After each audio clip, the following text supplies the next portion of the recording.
Bisa. Selamat siang Bu Dia, terima kasih sudah meluangkan waktu untuk wawancara ini. Kami ingin mendiskusikan terkait penerapan manajemen berbasis sekolah di SMKN 3 Kimia Madiun guna memahami lebih dalam bagaimana sekolah ini mengelola sistem pendidikan secara mandiri. Sebelum itu kita mulai, marilah kita memperkenalkan diri terlebih dahulu. Kami dari Universitas Katolik Widya Mandala Surabaya, Kampus Kota Madiun, jurusan Pendidikan Matematika semester 4. Saya Aprilia Putri Wulandari. Saya Dora. Saya Fazil. Terima kasih, izinkan kami Selamat untuk datang. Terima kasih Bu Dia. Izinkan kami untuk melakukan wawancara ya Bu ya. Oh, Mohon tidak maaf.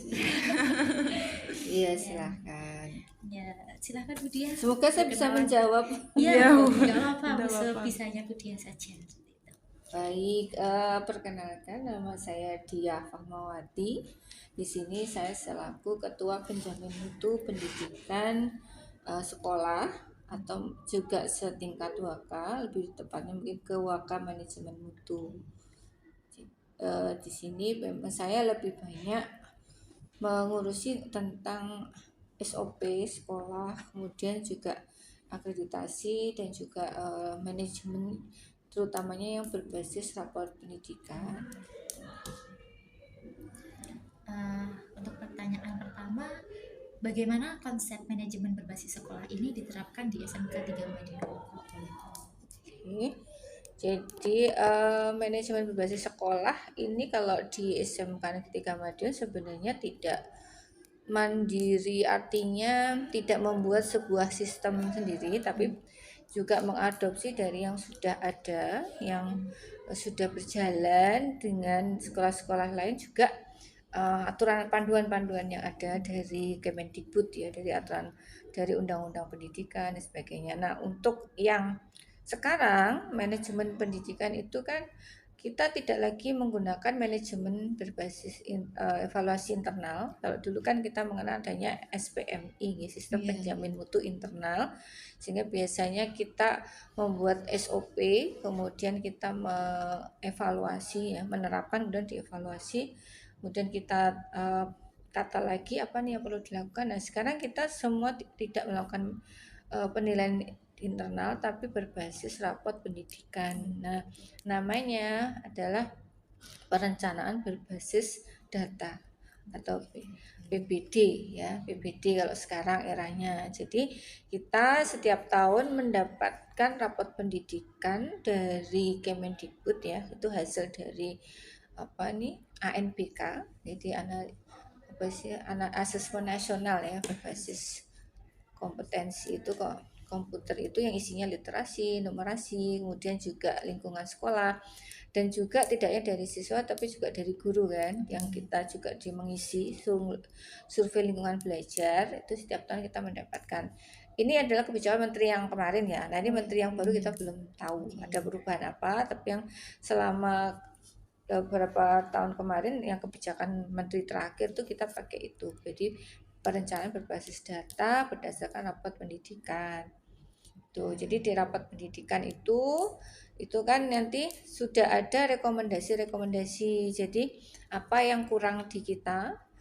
Apakah literasinya, apakah numerasinya yang kurang? Kalaupun kurang juga bagian mana yang kurang? Yang sudah baik mana, yang kurang mana?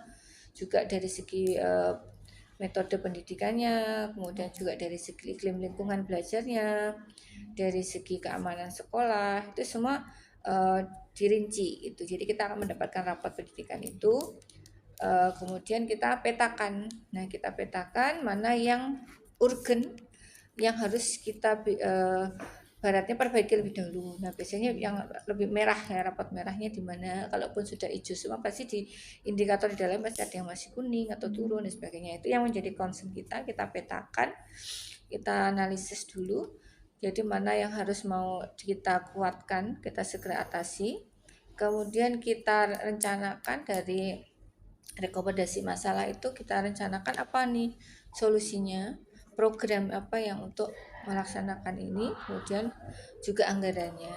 Nah, di sini nanti ketika sudah mengkerucut seperti itu ya, kita juga kerjasama dengan stakeholder yang lain, artinya dengan waka-waka yang lain. Jadi di sini kan ada kepala sekolah, kemudian di bawahnya ada waka-waka, waka kurikulum, siswaan, humas, kemudian ada SDM dan juga kita SPMI dan juga ada keuangan bendahara. Nah, nanti biasanya kita membicarakan ya masalah anggaran dan program kerja. Nah, dari waka-waka ini pun juga membawa program kerja dari bawahannya lagi. Misalnya dari unsur bawahnya bisa yang paling dekat kaprok, kalau SMK ya kan ada ketua program, di bawah ketua program ada ketua kakomli. Nah, itu dari ketua kakomli kan di bawahnya ada Bapak Ibu guru pengajar juga. Dari kurikulumnya juga di bawah ada Bapak Ibu guru pengajar. Jadi masukannya apa yang dibutuhkan, misalkan jurusan analis membutuhkan apa yang pengen dikembangkan atau yang perlu diperbaiki, itu alat bahan dan sebagainya. Nah, ini dibawa semua programnya kemudian kita kerucutkan untuk menjadi program sekolah gitu ya. Baik dari maka kesiswaan juga seperti itu, menjaring data dari siswa, apa yang menjadi minat mereka, masukan-masukan mereka dari Bapak Ibu guru, kemudian juga baik waka yang humas juga dari pihak industri itu juga membutuhkan apa sih yang sekarang dibutuhkan oleh industri, kebutuhannya apa, yang dibutuhkan apa, sehingga yang perlu kita kembangkan untuk sekolah dan anak-anak ini bagaimana. Nah, itu kemudian kita bicarakan sehingga nanti kita bisa mengelola anggaran untuk mengerucutkan untuk digunakan untuk program-program apa saja. Nah, di kepala sekolah yang akan mengesahkan program itu. Nah, untuk selama menerapkan manajemen berbasis sekolah itu apakah ada kendala-kendala yang berarti, Bu Dian? Kendalanya ya biasanya memang karena banyak ya. Kalau banyak kepala banyak ide ya, dan juga pasti memang banyak kebutuhan yang mau diperbaiki dalam waktu yang bersamaan. Nah, tapi kan kita pasti keterbatasan dana, keterbatasan sarana, prasarana, sehingga harus kita memilih prioritas mana yang kita dulukan. Ya, program mana yang harus kita dahulukan. Nah, ini kadang kan pasti juga akan ada pro dan kontra, sehingga kita perlu ya bermusyawarah gitu ya. Jadi itu biasanya gitu. Yang tantangan yang lainnya ya paling itu, jadi dengan apa yang ada, dengan dana yang ada ini, yang dari bantuan sekolah ini, karena kita kan tidak ada pungutan ya, sama sekali kita tidak ada komite dan sebagainya, jadi pure hanya dana dari sekolah. Jadi bagaimana dana yang ada itu kita kelola semaksimal mungkin dengan kebutuhan yang begitu luasnya gitu, dengan banyaknya kepentingan yang harus kita cover gitu kan. Ya itu juga. Jadi orang tua ini tetap dilibatkan atau enggak, atau misalnya tetap ada pertemuan gitu? Ada. Ya, pelibatan orang tua biasanya pada saat nanti bersamaan dengan ulang tahun sekolah, biasanya itu kita datangkan untuk acara sosialisasi program sekolah. Itu. Jadi nanti kan di situ bisa sumbang saran ya, orang tua bisa mengkritisi program-program sekolah, baik mungkin yang sudah dan yang mau direncanakan, dan masukan-masukan apa sih yang kebutuhan dari orang tua ini, maunya seperti apa dan sebagainya. Nah, untuk selanjutnya Bu Dia, apakah ada program atau inovasi dari sekolah untuk mengembangkan berdasarkan kebutuhan lokal sekolah? Ada, pastinya ada, cuman memang kadang ada belum dikelola secara nasional apa ya, satu sekolah bersama gitu loh. Nah, pengembangan inovasi biasanya dilakukan di tiap bidang ya, tiap bidang. Mungkin perwaka itu punya program masing-masing inovasi, bagaimana dengan yaitu tadi kembali dengan sarana resources yang ada, sarana prasarana dan anggaran yang ada, itu kita bisa maksimal. Misalkan juga kesiswaan tidak mungkin tidak di cover, bisa di cover semua, karena kan juga kita kurikulum di bawah ada kaprok kan, butuh bahan, butuh banyak humas, butuh juga dana untuk mengurusi PKL.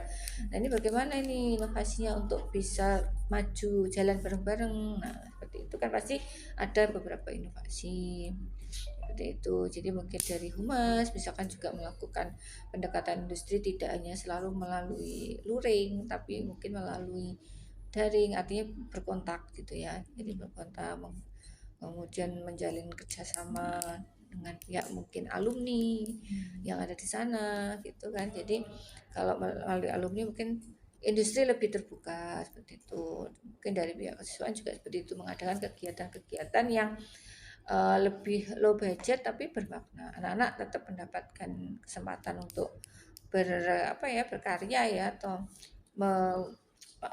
menyalurkan bakat minatnya, tapi tetap dengan dana yang ada gitu. Mungkin misalkan kayak kelas meetingnya mungkin desainnya seperti apa. Nah itu biasanya seperti itu sih inovasinya. Tiap wakaf punya inovasi masing-masing untuk bisa bagaimana mengcover semua kepentingan.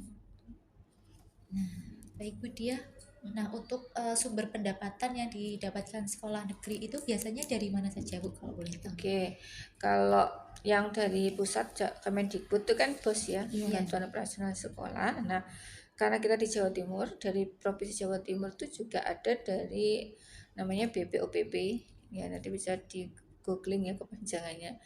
Nah, kebetulan karena kita SMK, kita ada sumber dana ketiga yaitu BLUD, Badan Layanan Usaha Daerah. Jadi itu kita karena dengan BLUD juga artinya berarti kita juga bisa melakukan usaha jasa, pelayanan jasa dan produk, itu bisa menjual produk dan jasa. Jadi membuat bidang bisnis lah seperti itu diizinkan karena kita sudah BLUD juga, terutama SMK kan punya produk ya. Iya.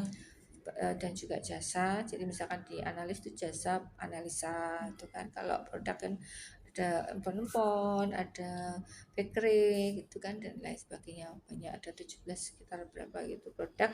Nah, ini juga menjadi salah satu sumber dana. Dan kita tidak ada dana dari siswa atau komite atau apapun, tidak ada. Pure dari pemerintah. Iya, dari pemerintah dan tadi BLUD usaha. Nah, selanjutnya apa saja tantangan yang dihadapi Bu dalam mengelola dana yang diterima sekolah?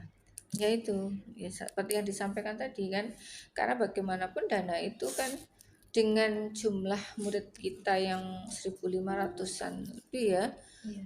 terus banyak kebutuhan juga dari masing-masing jurusan untuk bagaimana ketemu dengan kebutuhan industri itu kan, ya pasti sangat high maintenance, artinya butuh alat dan prasarana yang mencukupi biar benar-benar link and match dan mirip gitu loh dengan apa kondisi di industri.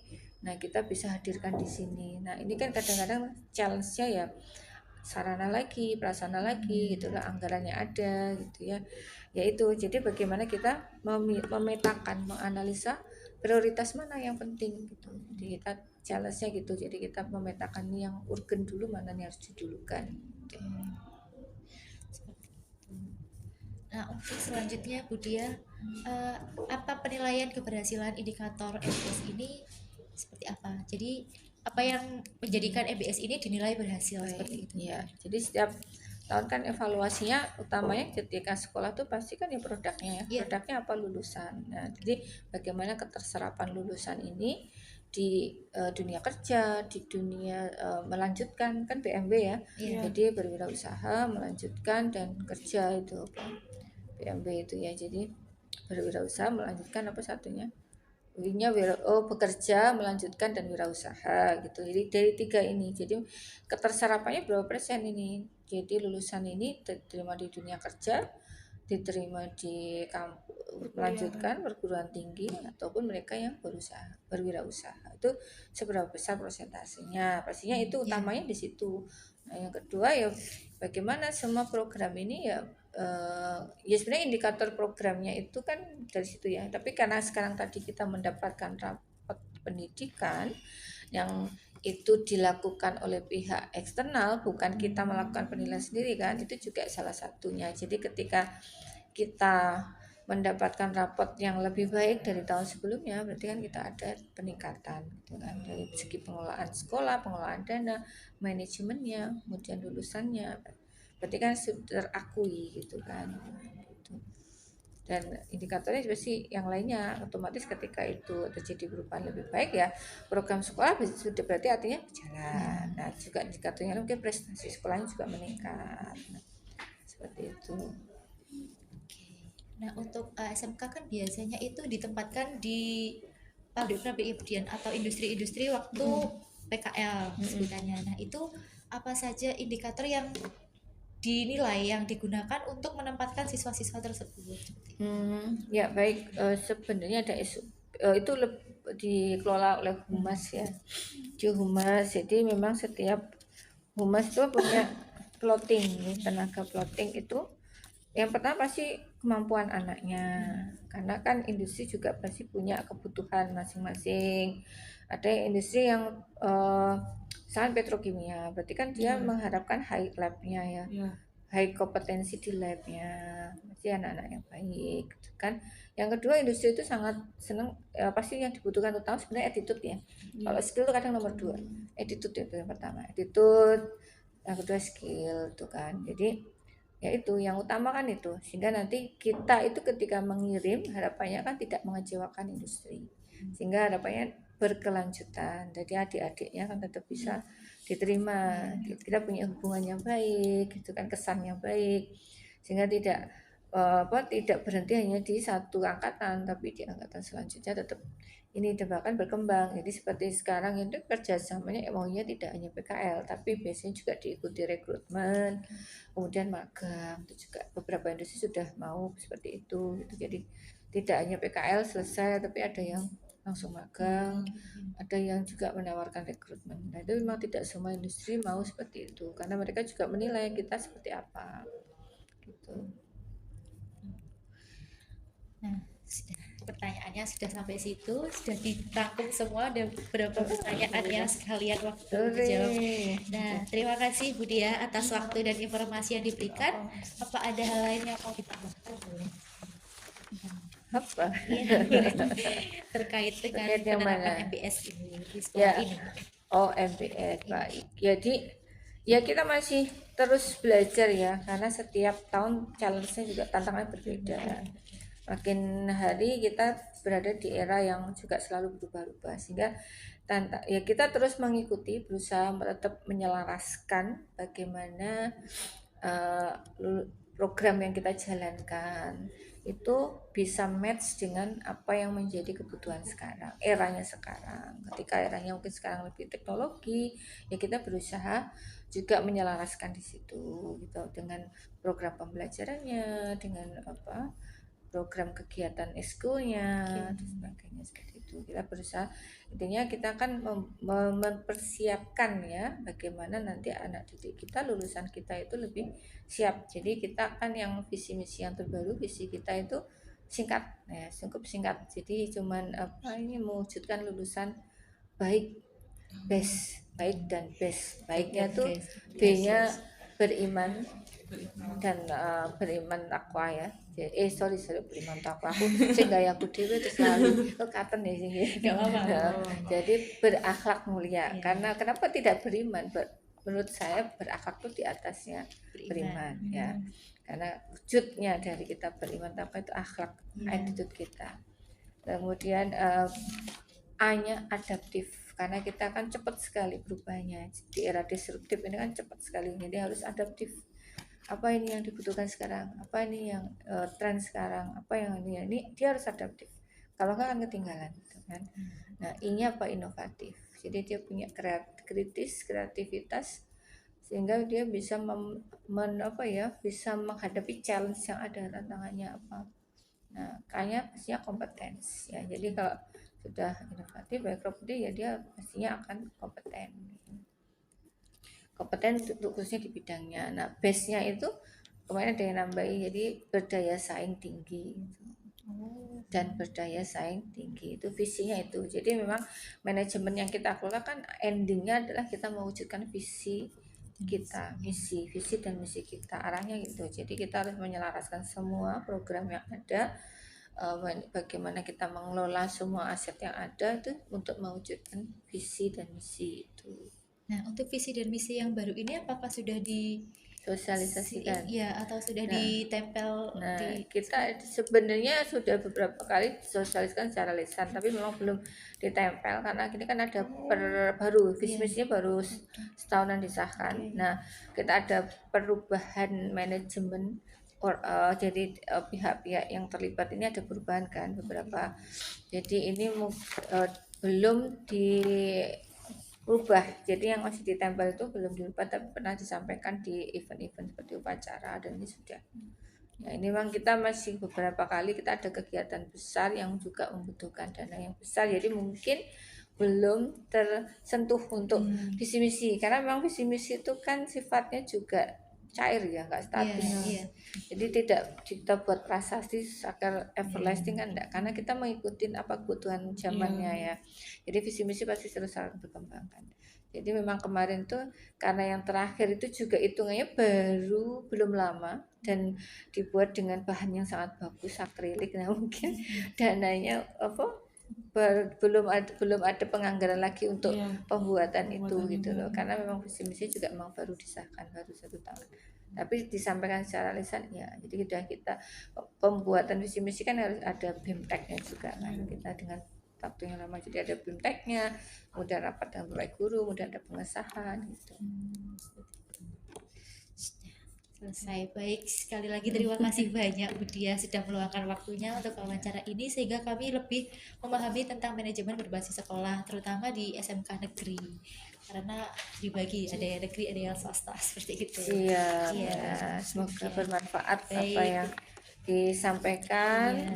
Nah kita juga pastinya sangat terbuka sekali ya kalau ada masukan, terutama mungkin dari alumni kan juga secara wawasan sudah mendapat insight baru juga. Jadi mungkin sudah punya apa nih yang kayak di luar itu dibutuhkan seperti apa sih, kok saya dulu nggak dapet ya. Nah itu kita juga sangat terbuka. Jadi biasanya kita juga ada penjaringan ya, jadi penjaringan alumni itu di mana saja, dari mana, atau mungkin alumni menginisiasi acara apa kayak mungkin reuni atau apa untuk memberikan sumbangsi pada sekolah, ini kita sangat terbuka juga. Nah ini jadi kita berkolaborasi ya, zaman sekarang itu kan sudah bukan era kompetisi tapi eranya kolaborasi. Jadi kita memang menggandeng sebanyak-banyaknya stakeholder agar ya endingnya adalah utamanya ada lulusan kita, jadi anak didik ini bisa terlayani dengan baik dan endingnya ya bisa menjadi lulusan yang baik dan sesuai dengan harapannya, diterima kerja sesuai harapannya, meneruskan kuliah dan seterusnya gitu.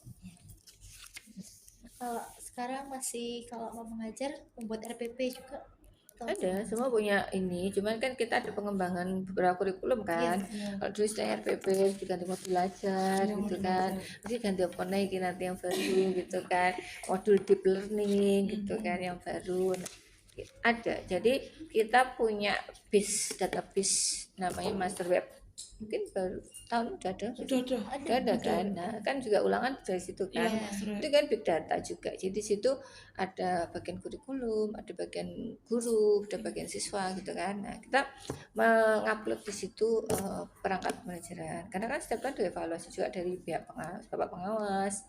Nanti untuk akreditasi kan juga itu akan dilihat ya, ditanya, tapi membuat pastinya ada. Berarti untuk kurikulumnya yang sekarang itu menerapkan kurikulum merdeka ya? Yang kelas 13 masih K13 terakhir, karena kan 4 tahun ya. Jadi dia generasi terakhir nih, yang 13 K13 terakhir, yang 12 ke bawah itu semua merdeka. Nah ini yang nanti kelas 10 yang baru, mungkin juga yang modul lagi. Ganti terus. Ya gitu, kita anggapnya semua challenge, artinya ketika kita berpikir growth mindset ya, bertumbuh gitu ya, apapun challenge-nya, apapun perubahannya ya sudah kita nikmati, kita jalani ya itu. Jadi kita akan juga ikut berkembang. Kalau kita berpikir fixed minded ya pasti mengeluh, yang ada pasti mengeluh, jadi yang tampak akan repotnya gitu. Ya dan kita juga sudah membiasakan diri, apalagi kemarin kan dapat 2 tahun ini dapat SMKPK ya, bantuan SMK Pusat Keunggulan. Nah, kita dapat salah satu dananya kan untuk pengembangan diri guru. Kita dapat beberapa lagi ya, banyak diklat gitu ya, yang harapannya membuka mindset guru-gurunya gitu ya, untuk bisa lebih growth mindset gitu. Seperti itu. Kalau boleh nanti mau lihat sedikit tentang rancangan pembelajarannya, boleh RPP-nya di ini ya, apa yang pegang mungkin kuncinya kurikulum. kurikulum. Bu Ani.